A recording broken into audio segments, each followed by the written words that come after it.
It's Monday and we're vlogging this week, but I thought we'd add a little extra. I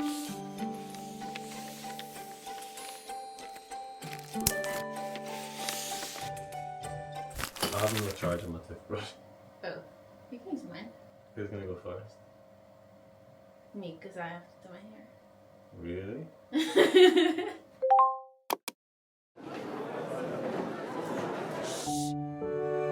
If you haven't been in a relationship before, or you haven't been in a relationship that you deem to have been real love, and you only consume relationship content on social media, sometimes I think you can feel like real love is a lot more exciting than what it is. Love at the core is technically a boring action. But that's not, there's no negative or positive association to that word, it just is. I think that like the core basis of this that I would say is, being in love is a passive feeling caused by deliberate actions. I often feel like people think that being in love is like a direct thing that you can do, you know? So tonight we're gonna go and we're gonna go on a date and we're gonna be in love. And it's like, I don't know what the word for what that is would be, but being in love is like is a passive, I believe, is a passive feeling. It's what we feel when I wake up in the morning and I'm laying next to you, you know? That's not exciting, that's just great. That's not to say that you can't do exciting things with the person you love, but you mustn't conflate the exciting things you do for acts of love. Real acts of love are found in the boring moments. Those small boring actions are over time what creates a strong and stable feeling of love within yourself and the other person. Yeah, you're too. Love itself isn't grandiose, and it's important to remember that. If you don't see these small actions as love, you might miss it, basically. Yeah, if all you're looking for is someone who's gonna fly you to here and buy you this, that's not you looking for love. It's not, that's you looking for excitement, and those are different things. And it's okay to look for excitement, but I think understanding that they're two separate things. Oh my god. I think that the idea of love being simple and boring is also really beautiful. The way I think of it is, if Adam and I tomorrow lost everything but ourselves, nothing would change between us. Like absolutely nothing. Because the foundation it was built on was that. Yeah, and I think that's beautiful because that's what you want to be. You want to just be everything to each other, and you don't need anything else to make your relationship whole but each other. And that makes me happy. I hope we explained that well. Why are you doing that? What the heck, idiot? By the way, give us a bit of leeway on explaining these things, like we are not professional speakers or anything. No, I'm not professionally speak nothing. Should we go to the grocery store? Yes. Should we talk about commandment number 2?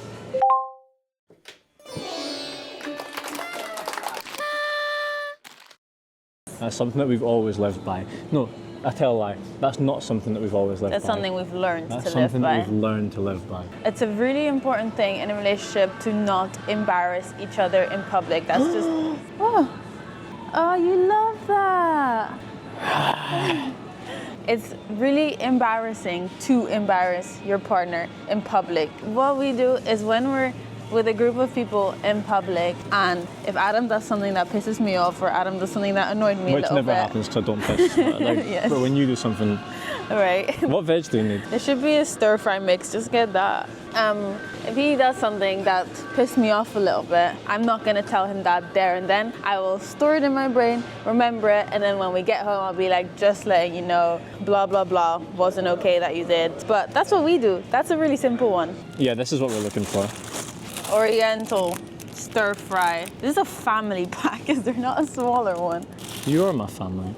Yeah, I know, babe, but do you want that's noodles? not what it means. Let's get beef strips. I feel like this will be nice in the stir fry. Beef we were going to have strips. prawns, but now I don't want to have prawns anymore. Me neither. To sum it up, talk about shit at home. No one wants to listen to your bickering. But do talk about it at home. That's important. Don't just forget about it. Do talk about it. What else do we need? Nothing. Let's go. Really? Well, just come back. Okay. How do you know these are good? Hello? Are you ready? Yeah, good one, babe. You should really consider stand-up. You're so good at standing up. You're like, oh, I'm here to perform some stand-up. And then you go on stage and you're like this. Oh, I can do it so well. This is what I would do.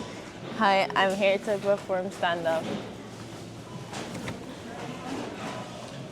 That's literally what I just did. It says 1 hour stay max. Why is Max only allowed to stay for 1 hour? What did he do? That's really not funny. What do you want? Shit, I don't know. Oh, I was gonna get something fancy. Fuck. Salted caramel frap. Oh no! I want. Hi, can I have one oat milk cappuccino?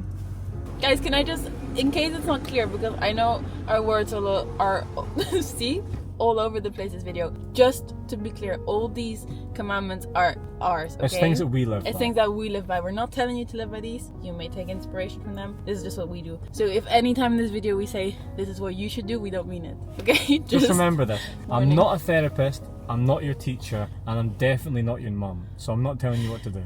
Thank you very much. Is there anything? I'm okay. Have a nice day. You too. Holy shit. Can we park up? Yeah.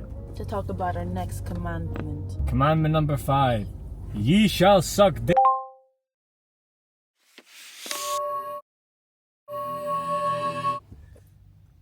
Unless you're in public.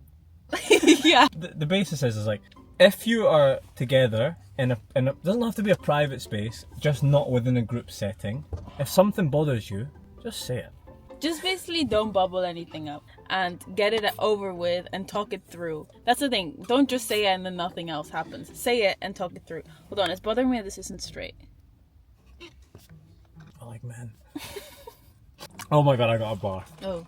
It's going to be more difficult to speak about it now, but it's going to be harder to speak about it later. It feels like something to overcome now, almost. It's like, oh my god, like I don't want to do it right now. But if you keep it in, then the actual conversation itself is going to be much, much harder. And then people are going to be like, why did you not bring it up at the time? Like, in like 4 hours, you're going to be like, you're not going to remember how you felt. You know what I mean? Like, you're going to look back and you might gaslight yourself into thinking that it's not an important thing. I don't like this coffee and it's so big. No, thank you. Anyway, nip it in the bud. Would you like to go back round and get another coffee? This is important that you get your one you want. Yeah. We're not wasting this, we're going to give it to our cats.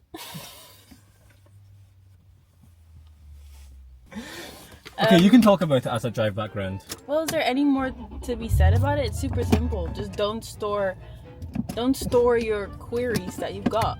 Queries? Is that the right word? No, that's like a group of gay people. Hi, can I please have... Does this better? Home time?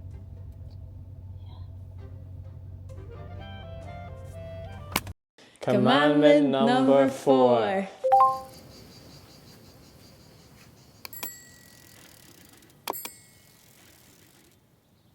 And to give you a visual component of that,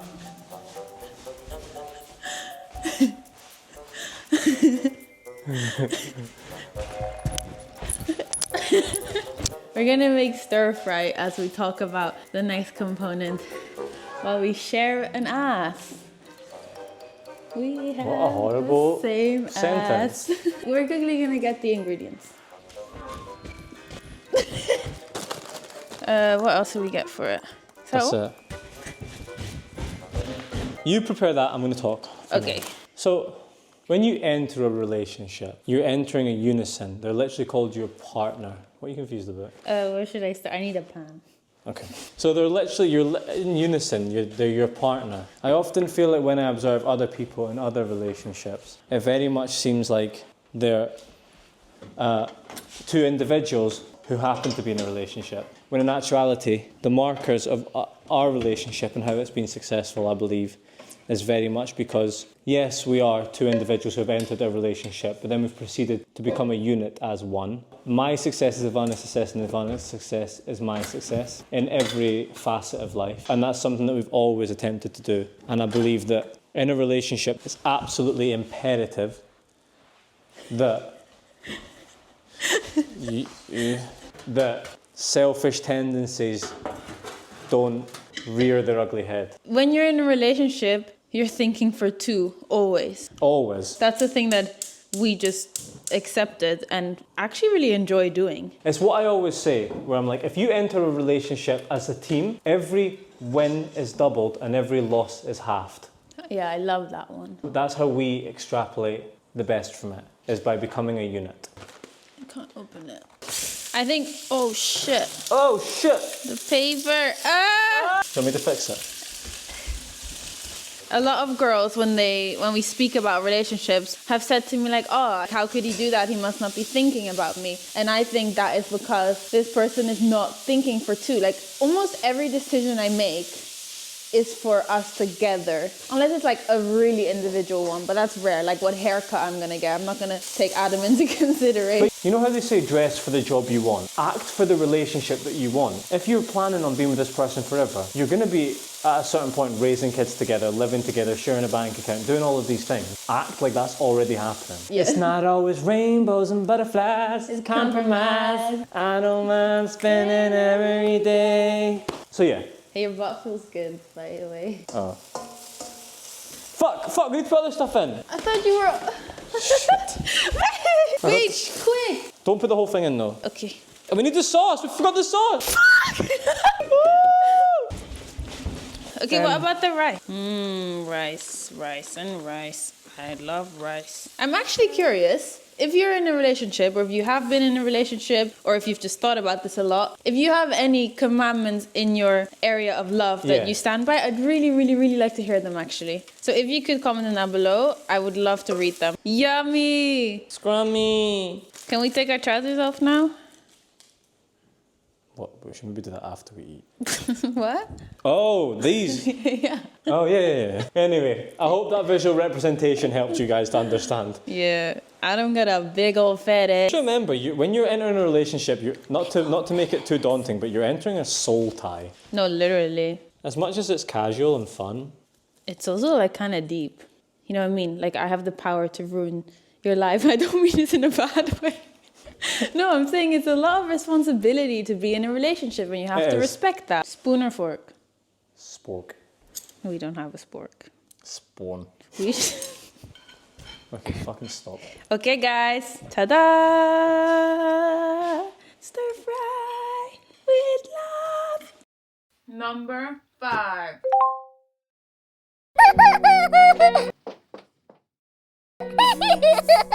Super simple, actually, this one. If your partner has something they're into, whether that's a hobby, a passion, a Netflix show even, become interested in that thing. Get excited and get involved. Get excited about it and get involved. You might hate it and then it's okay to be like, honestly, I'm not into this, and you can quit. That's totally fine. Right, at least try. But at least try. I'd assume that you don't think your partner's an idiot. If you do, cool. But I'd assume you don't think your partner's an idiot, right? Well then, there's a reason as to why they're interested in something. Like, I think that it's very easy as humans to just pass things off as like, oh, it's not interested. Maybe you don't understand enough about it. And the beautiful thing about having a partner is it's a unique person who's got their own interests in everything that now opens you up to a world of things you might have never been involved in. You know, so do things together. Be interested in the same things. Give yourself as many points of connection as possible. So yeah, be interested in what your partner is into. And get involved.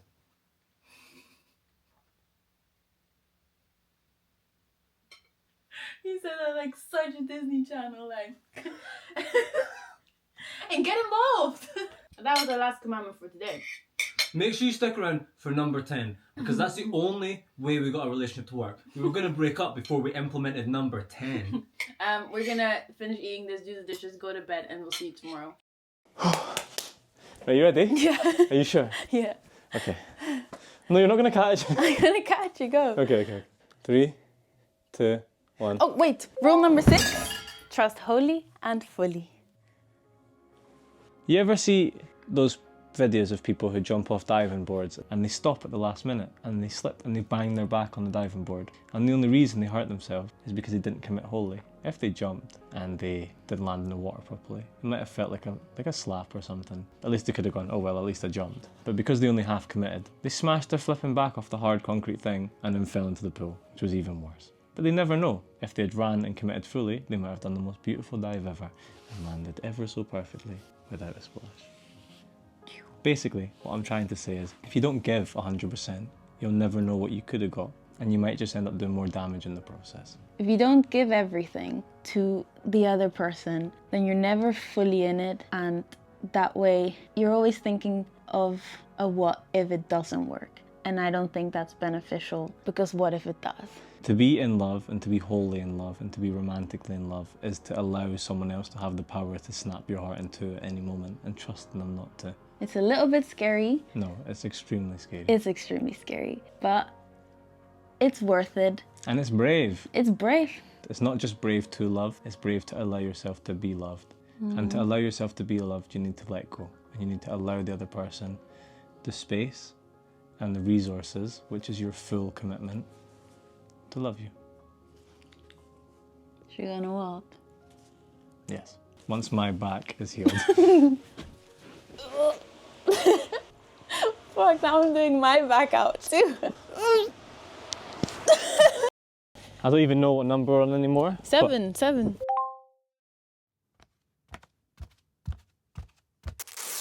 If you're having a bit of a hustle bustle, no, not a hustle bustle, a bit of a tiff, get outside, go on a walk, talk it through, and most likely by the time you're home, you're good. Because when you're in the house, you know, it's like, I can just get a bit... Feel a bit trapped, Yeah. feel like your space can close in on you sometimes, and there's nowhere to really go. Whereas if you're both outside, it's like neutral, common ground, and... The fresh air will do you good. Yeah, for sure. So, that's rule number 7. A walk will fix a lot.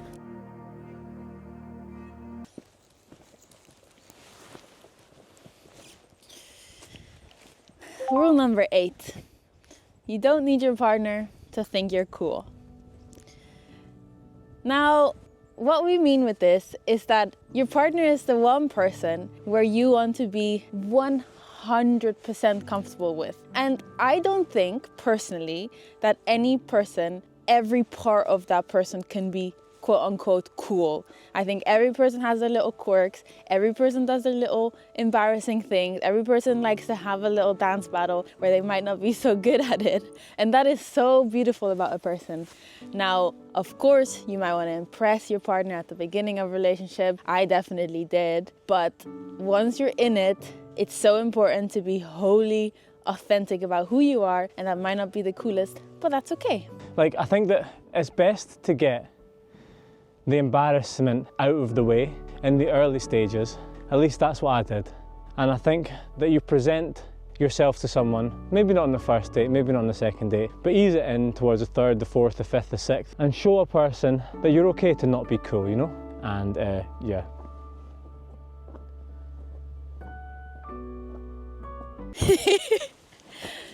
Join me.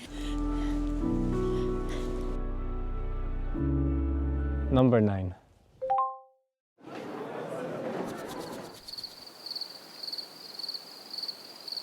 This is something that I learned from you, actually. I think that it was always my tendency, do you remember in our early relationship when I was angry? Yeah. That I would remove myself from your presence in an attempt to like show you what you've lost or show you what you're missing. And that's not an efficient way to deal with problems, you know. I understand if it's not something that you can do in the beginning of a relationship, like I couldn't. But I think working towards a better version of yourself that is able to deal with things together is just, in my opinion, the way to do it. If you're planning on being with this person forever and possibly having kids with them and just living life with them, space doesn't exist anymore, especially when there's kids involved. So you're best to learn to deal with things together and as a partnership. And I think like taking your space or like, I need to deal with this by myself, I don't think that's an efficient way for anyone, not just us, to run in a relationship in the long term. As I said, if it begins like that because you're used to being by yourself a lot, fine. You want to start moving as a unit through life in all aspects, and that's probably one of the most important ones, is getting through stuff. That's probably the biggest takeaway that I would want anyone to take from this video. Like if they were looking to learn about how we do it, the word is just unit. Listen to this. I love the forest so much. It's so beautiful. We're so lucky that we've got this forest near us. Like, it's actually awesome. Awesome. Look at this. Should we walk a little bit? Yeah. I'm quite excited to share this video. I feel like it's interesting for people to hear this. I feel like it's interesting for us to vocalize it. Yeah, that too, because we've never like really thought of our like specific Love most important. Ooh. So we get to the last point. Wait, I want to try that 1 second. Whee! As elegant. How did you do that so elegantly? It hurt a lot. Yeah, let's get to the last point while we wander around. Okay, I think that this, probably on an independent level, is probably my biggest talking point. And that's... This kind of encompasses things like holding your partner accountable. Say that Iwana tells me, Adam, I really want to be able to do 5 push-ups by the end of the year. And then tomorrow, I'm like, Iwana, you should be working on your push-ups. And you're like, no, I don't want to. I think that it's important for you as someone's partner to be like, no, you're gonna do it. Yeah. And you might look at me and go, you're fucking annoying, like, why are you making me do this, But But afterwards, I'll be very glad. There's been a couple times where you've told me like, you realize you can like be a bit more of the bad guy, right? To like help me do this with, let's say, being tidier. Holy shit, babe. What? This looks fucking sick. Adam really wanted to be tidy and I was like, oh, I can help you because I'm a generally tidy person. But I would be too scared to enforce it because I didn't want to be mean. But it's not actually mean. That's basically what we're trying to say here. Hold your partner accountable is basically what we're trying to say. Yeah, and it's a nice thing to do. It's the right thing to do because if your partner has a goal, you want to help them achieve that. It's about being a team. Yeah, it's about being a team. Adam is really good at that. When I set out to do something and then get super demotivated, he will motivate me to the 9th. And I am so grateful for him for doing that. And I think that shows that he loves me very much. I love you, babe. Love you too. I'm actually stuck. Are you actually? Yeah. No, babe. It's fine. Is it? Yeah, I'm okay. Can I help you get down? Yeah. Okay. Yes! Hey!